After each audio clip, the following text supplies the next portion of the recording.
Hello, everyone, and welcome to the Uniting to Fight the Climate Crisis panel. My name is Jack Harries. I'm a documentary filmmaker and the co-founder of a platform called Earthrise, which aims to communicate the climate crisis and spotlight the human stories of those on the front lines of this issue.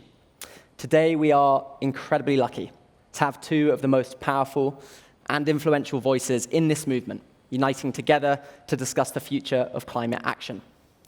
Dr. Jane Goodall, DBE, is an ethologist and conservationist and the founder of the Jane Goodall Institute.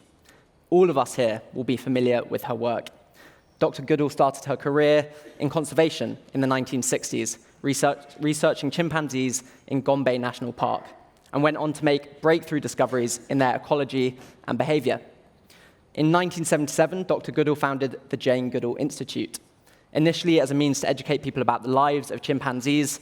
Since then, Jane has gone on to become a world-renowned and trailblazing figurehead of conservation, working tirelessly not only to educate people around the world, but engaging in large-scale community conservation through programs such as the Te and training and inspiring hundreds of thousands of young people to become better custodians of the planet through the Roots and Shoots program. Jane has said of young people that she hopes that we raise new generations to look after this poor old planet better than we have. Today, Jane is a champion of hope and optimism in the face of the climate and ecological crisis, and continues to communicate her message through the Jane Goodall Hopecast. Speaking of new generations, Vanessa Nakate is a 25-year-old youth envoy for the UN born in Kampala, Uganda. She prefers to be known not as a climate activist, but as a fighter for the climate and for a better future for everyone. She's the founder of the Rise Up movement, a platform of climate activists across the African continent. Her activism began with the Fridays for Future, better known as the climate strikes carried out by schoolchildren following Greta Thunberg. In 2019, Nakate spoke out about forest fires in the Congo Basin and the lack of attention it received compared to the Amazon forest fires. And in 2020, Vanessa was featured in the BBC's list of 100 most influential women. In that same year, she made global headlines after being cropped out of a photograph by the Associated Press, while stood alongside Greta Thunberg and 3 other white climate activists at Davos. Her response: Africa is the least emitter of carbons, yet we are the most affected by the climate crisis. You erasing our voices won't change anything. You erasing our stories won't change anything. AP later apologized, and Vanessa has since granted them an interview. And in 2021, she published A Bigger Picture, a remarkable book about her work to bring climate activism to her generation. Just before we begin, I would like to say, as a young person myself in the climate space, I would not be here today if it wasn't for both of these people sat next to me. I have watched Vanessa trailblaze her way into the climate space, providing a vital and very urgent voice for the African continent. Vanessa's determination, grit, ambition, stubborn optimism, and refreshing honesty is testament to a new generation of activists that Dr. Goodall has undoubtedly influenced and inspired. It is an absolute honor and privilege for me to share this stage with these remarkable figures today, and I'm excited to jump into this session. Jane, I'm going to come to you first. You have spent a lifetime working in Tanzania and other African countries.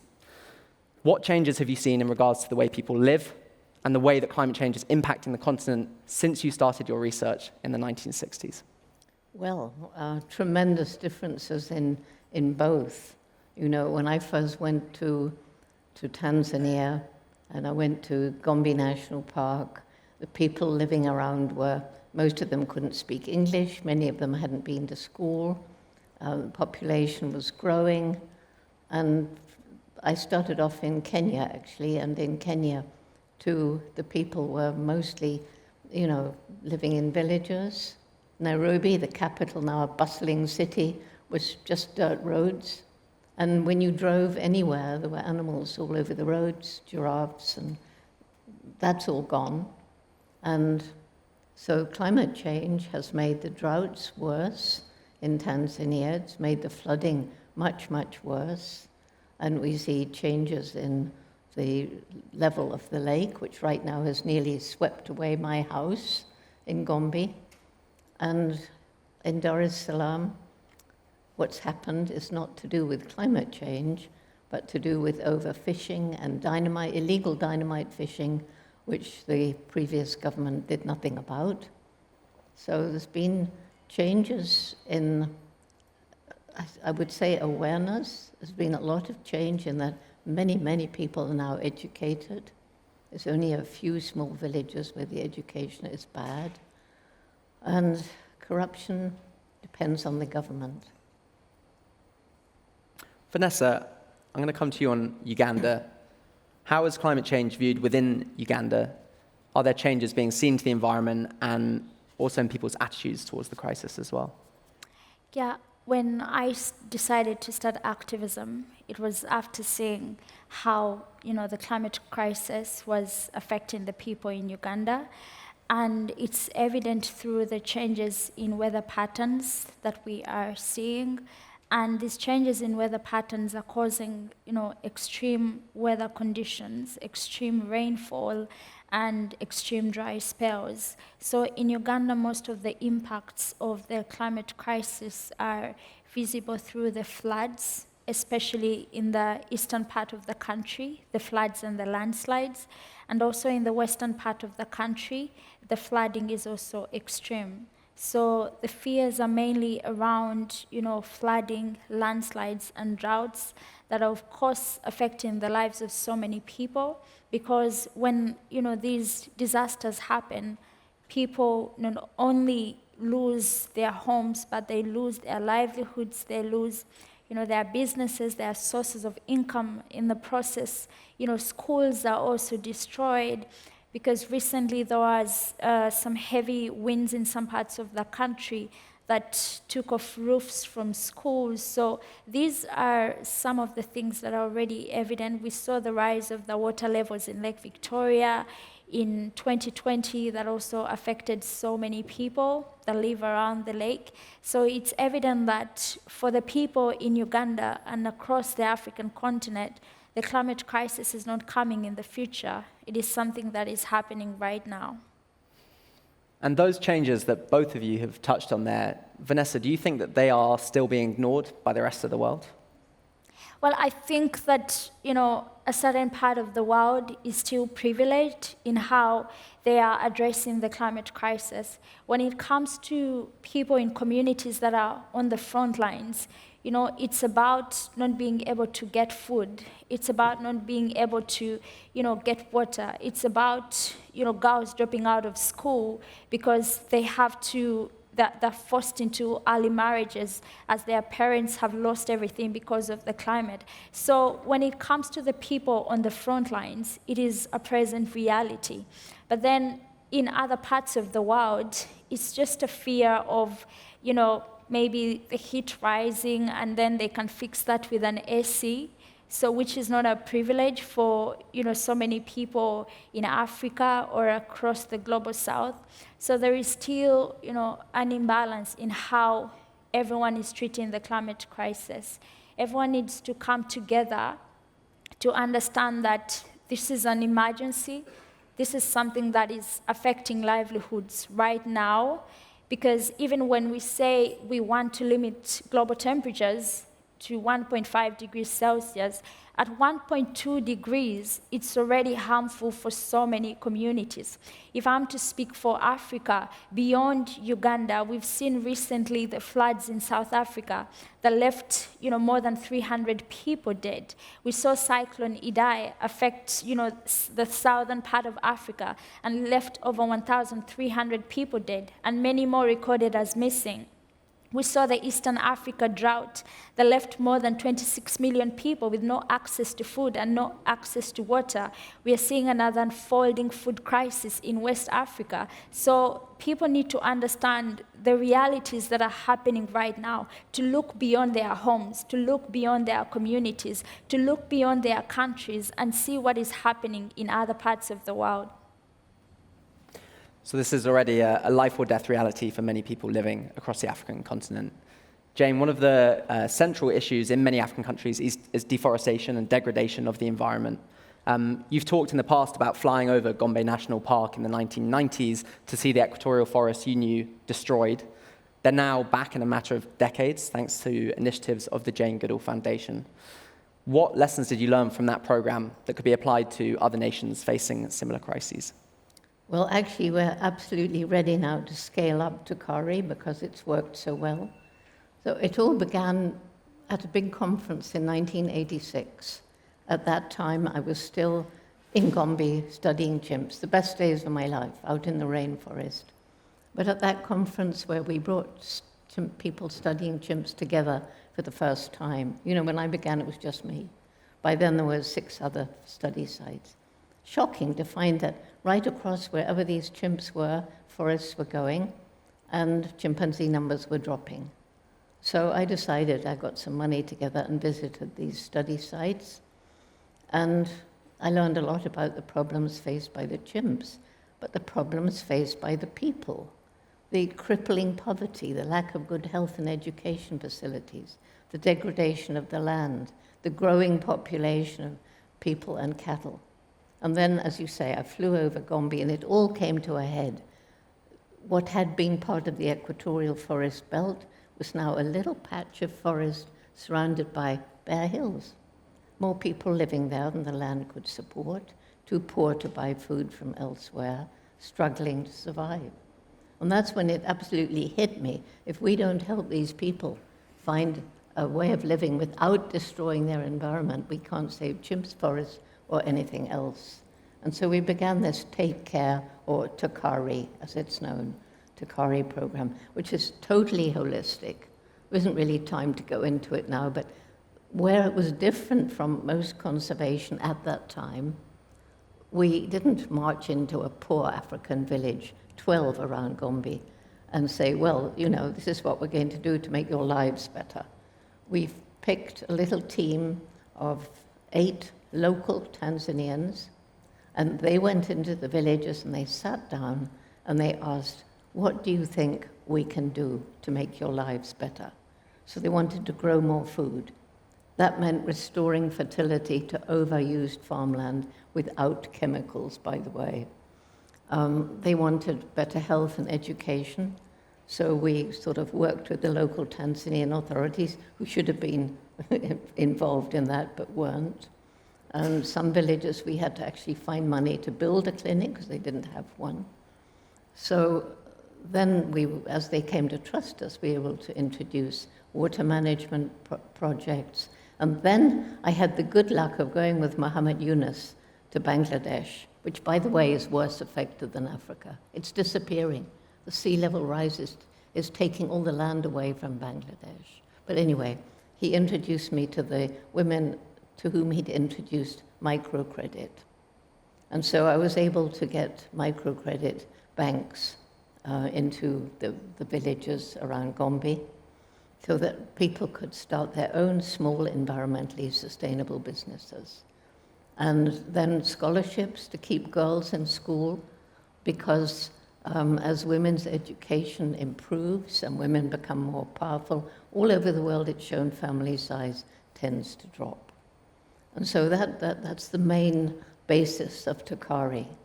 And what started with 12 villages is now in 104 throughout Chimp Range. It's in 6 other African countries, including Uganda, actually.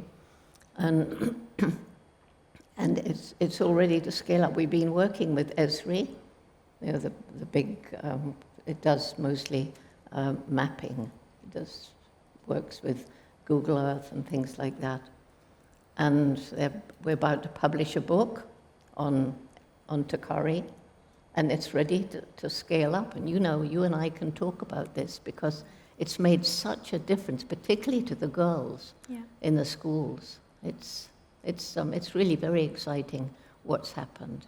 And so if you fly over Gombe today, this is the resilience of nature. Give nature a chance. No more bare hills. Trees have come back. People have ways of living. And so alleviating poverty, to me, is one of the absolute key things to do today, because poor people will destroy the environment to live. And in a city, they're going to buy the cheapest junk food because they can't afford to think about, can I get something that's more environmentally sustainable? They just have to buy the cheapest. Vanessa, Dr. Jane Goodall there is talking about a more intersectional approach to tackling climate change, working to improve poverty, to improve female education. In your book, you draw really powerful links between the climate crisis and anti-racism, feminism, and our economic system. What would you say to those who say, what's climate change got to do with racism, or what has climate change got to do with feminism, and why is understanding this issue as an intersectional one so important? Yeah, I think the most important thing is for people to be ready to learn and also to be ready to unlearn. I think that's how we can be able to understand most of these things. When I studied activism, all I knew about climate change was droughts and floods. But along the way, I also started to learn different things and also to understand how it intersects with the different issues. For example, like poverty eradication. We know that as these disasters happen, as people lose their sources of income, they're being driven into extreme poverty. As people are not able to take their children to school, that is a generation being driven into poverty. And as we see, the climate crisis affecting people's farms, people's food, that means people are going to starve. People won't have access to food. So we get to see how it also intersects with achieving, zero hunger. We can't be able to achieve zero hunger in our communities without addressing, the issue of the climate, which is leaving millions of people with no access to food. So same with, poverty eradication, same with girls' education. When along the way, after studying my activism, I read this article that was talking about climate brides, and it was explaining how families in Africa, when they are hit by extreme weather conditions, some of them are forced to give their children for marriage, especially the girls, because they expect bride price that can help them recover from some of these disasters. So I got to understand how climate change also, exacerbates the child marriages, especially for girls. So I think it's really important for people to know that climate change is more than weather, it's more than data points, and it's more than all these statistics. It's actually about the people. That if we are to achieve climate justice, that is poverty eradication. If we talk about climate justice, it is girls' education and women empowerment.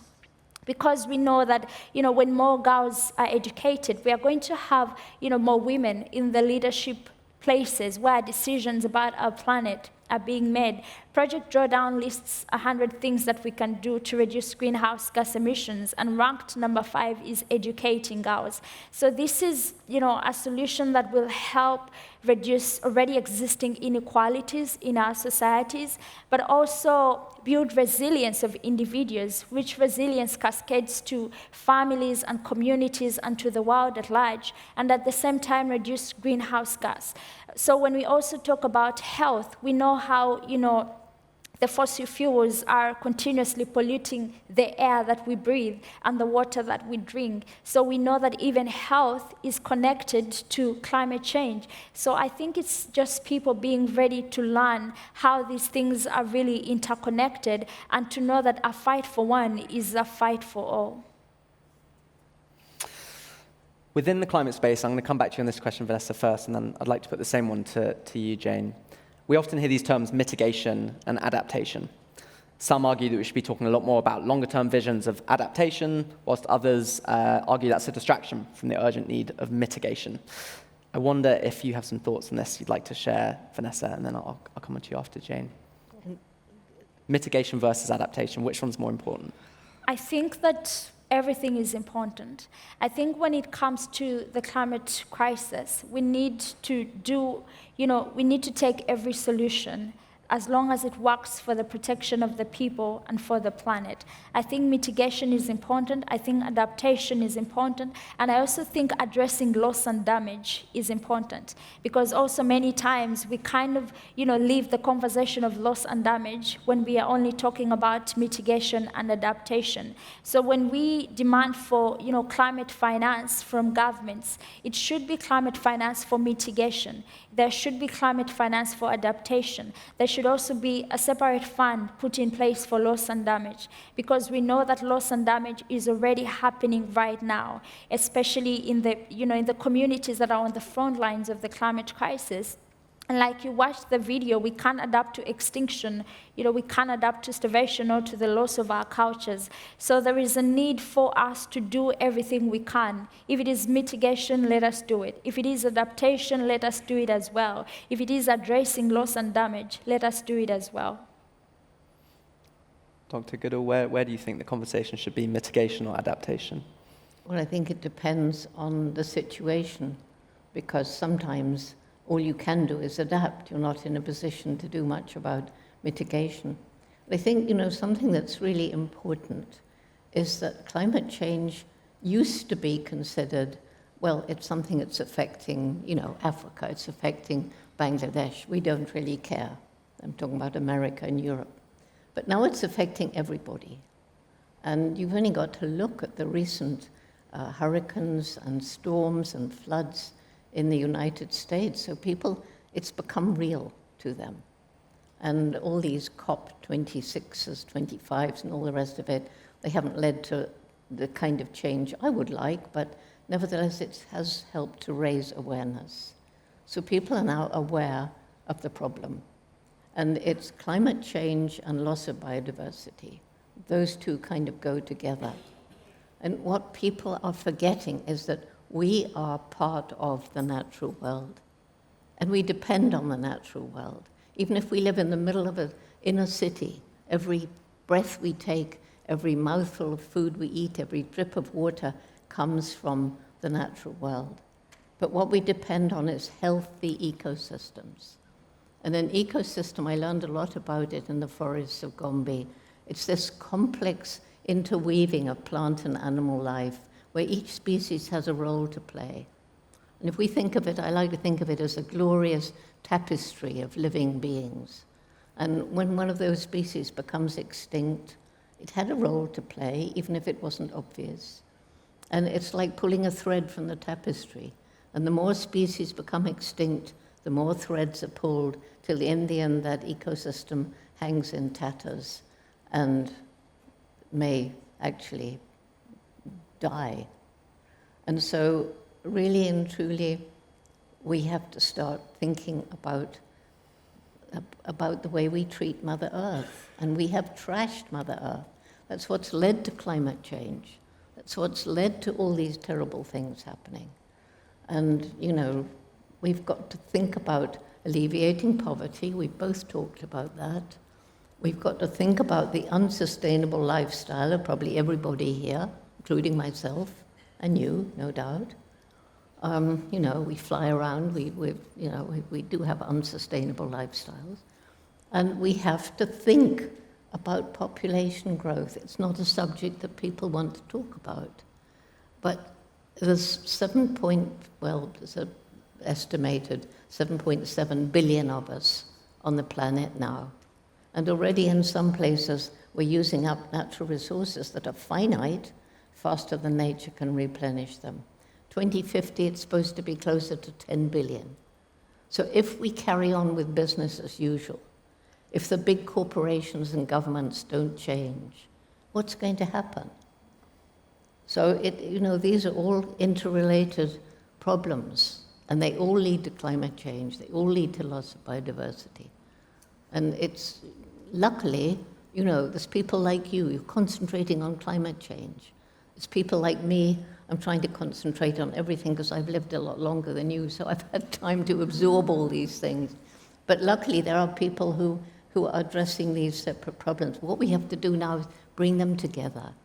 We've got to stop thinking in silos. We've got to understand that all these things are interrelated, just like the species in an ecosystem. Let's stay on this topic for a moment of the global north's responsibility for tackling this crisis, because I think that's a really key one. And as you pointed out there, we've entered this sort of crucial decade for taking action on the climate and ecological crisis. We know that the global north is responsible for the lion's share of carbon emissions, whilst the global south is bearing the brunt of those impacts. You've mentioned overpopulation there, and it's a really fascinating conversation.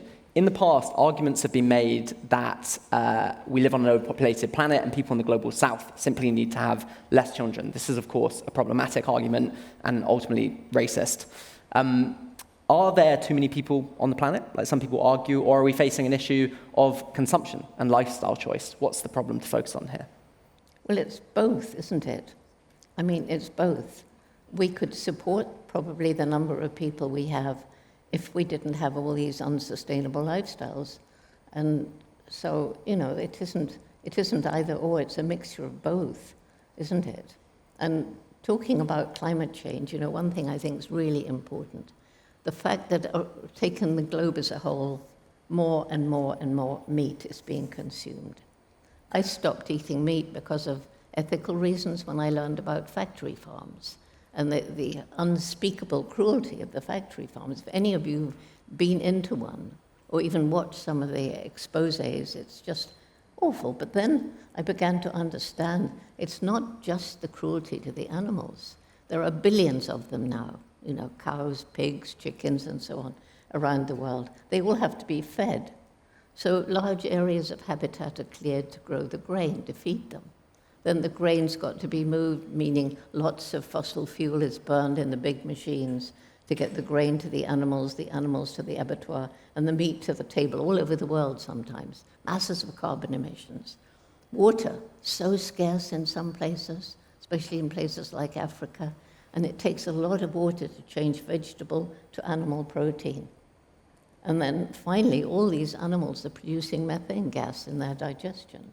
And that's one of the very, very virulent greenhouse gases, luckily not as plentiful as CO2, the main greenhouse gas, but nevertheless very virulent.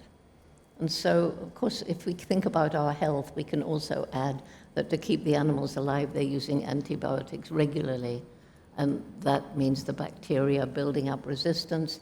And that's why hospitals want to get rid of us, because of superbugs. They don't have antibiotics for them anymore. So huge behavioral changes are needed, particularly in the global north. And to do that, we need massive amounts of innovation. And I've no doubt there are many people in this room working on those types of innovation. There are so many more questions I want to ask you both. I've been given a 5-minute warning, so I'm going to come to some of my closing remarks, and then hopefully we'll have a moment to open for some questions. Vanessa, I'm going to come back to you, and I'm going to move on to the topic of hope, which Jane is so brilliantly a champion for. I want to know where are the green shoots of hope in the work that you've done, and are there any particular people that you'd like to big up for their work and achievements so far?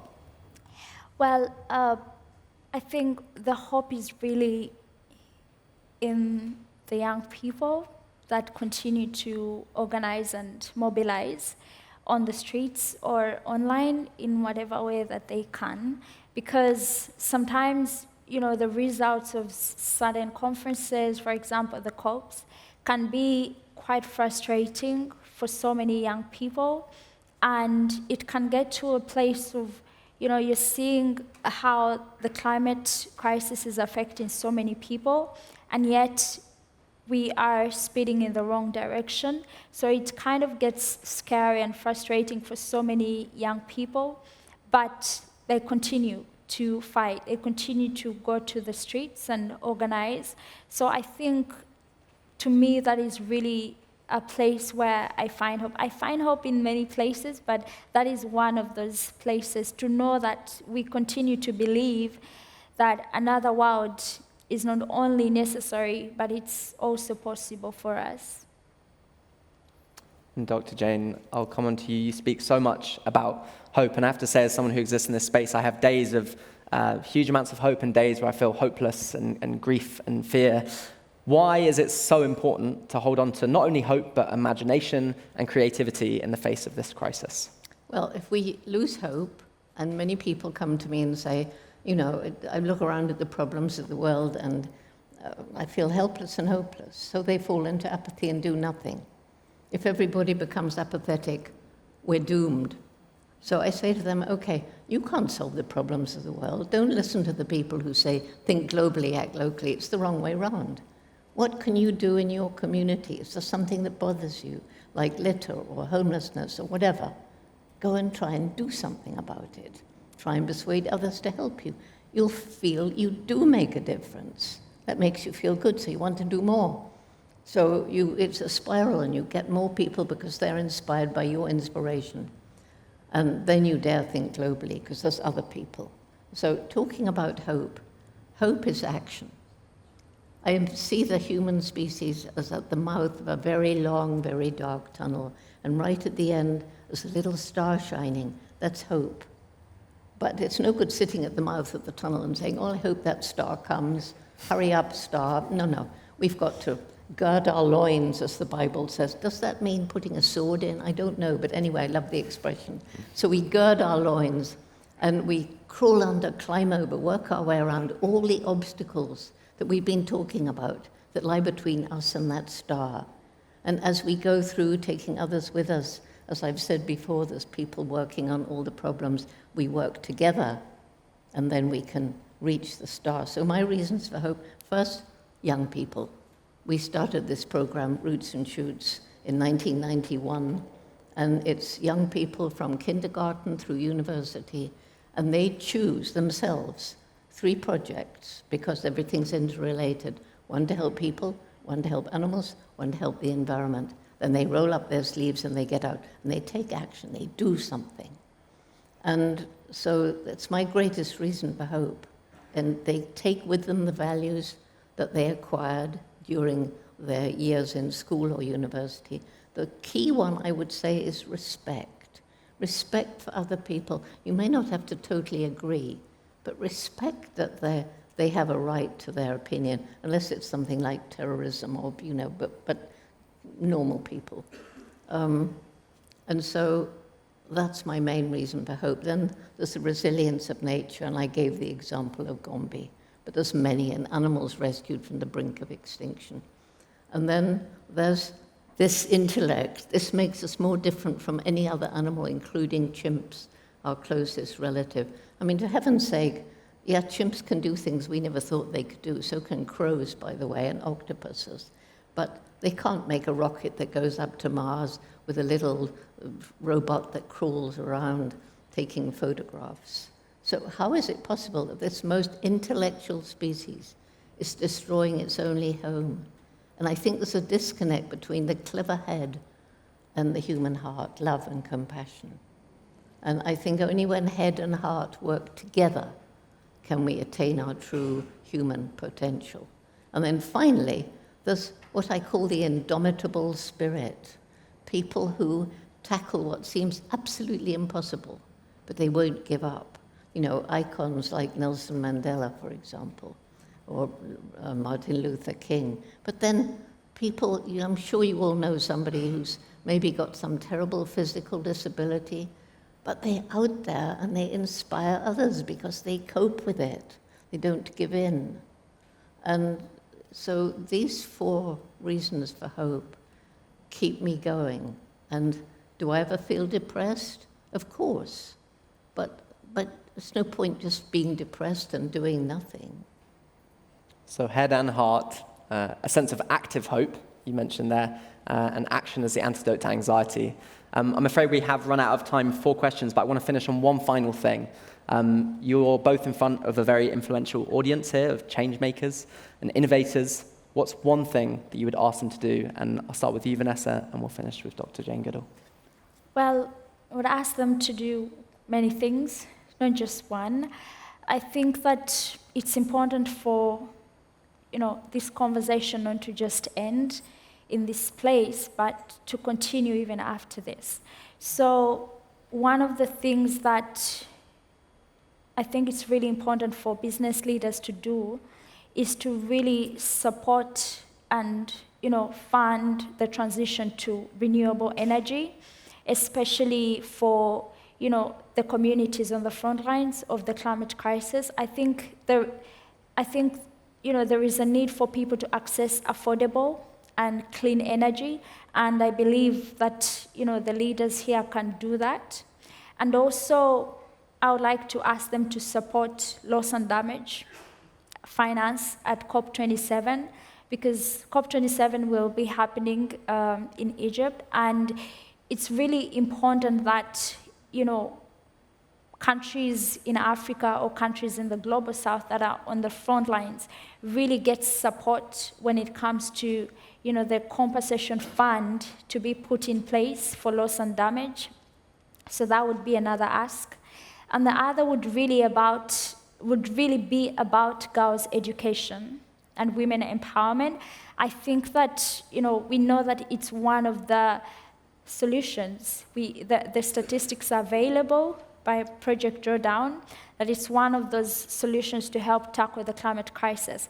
And we know that this is a solution that is, we know that it works. It has been proven. We are not waiting for it to be, tested or proved. We know that education of girls, it works. So I think that's the other thing, to really support and fund, education of girls for the people that are on the front lines again, because we know that the communities that are on the front lines are the same communities where girls will not be able to finish school, or where girls will most likely be forced into early marriages.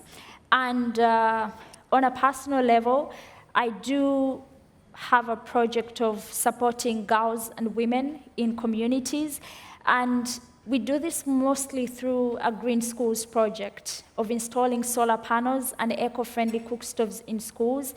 And this is a project that is, helping different girls be able to stay in school, to be able to go to school, and to be able to complete school. And also different skills empowerment projects that we are, running in Uganda.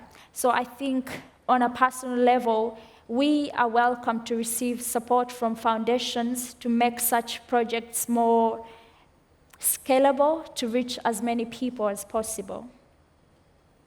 Thank you for that, Vanessa. And Jane, your final words. Well, I would like to say to every person in this room, you matter. Your life makes a difference. The choices you make each day make a difference. When you go shopping, do you think about a product and ask yourself, did this harm the environment in its making? Was it cruel to animals? Is it cheap because of unfair wages in other countries? And if the answer is yes, don't buy it. And everybody here can afford to buy things that are environmentally sustainable and friendly. That would make a big difference. Some people can make more difference than others. Some people, CEOs of big companies, people in government, can sign a check and make a huge difference to projects like yours. I would really love everybody here who has or knows children to tell them about Roots and Shoots. And I say that not because it's a project that I began, but because of the letters I get every single day from young people saying, Roots and Shoots changed my life. And as I say, they take those values with them. And I know Roots and Shoots people who are now in government, in law, their parents, their teachers, and it's changed them. They tell me so. It's not me saying I changed them, it's them saying this program changed me. And they change because it's a program that says, you matter. You are an individual. You make a difference. And we can't all make the same difference, but we can all make a difference in our own way. We can all try. We can roll up our sleeves and get out there and do what we can and what we feel is important, and not what somebody tells you to do, what you in your heart feel is important. Thank you to both of you. This has been a privilege and an honor. Please will you join me in thanking my two panelists, Dr. Goodall and Professor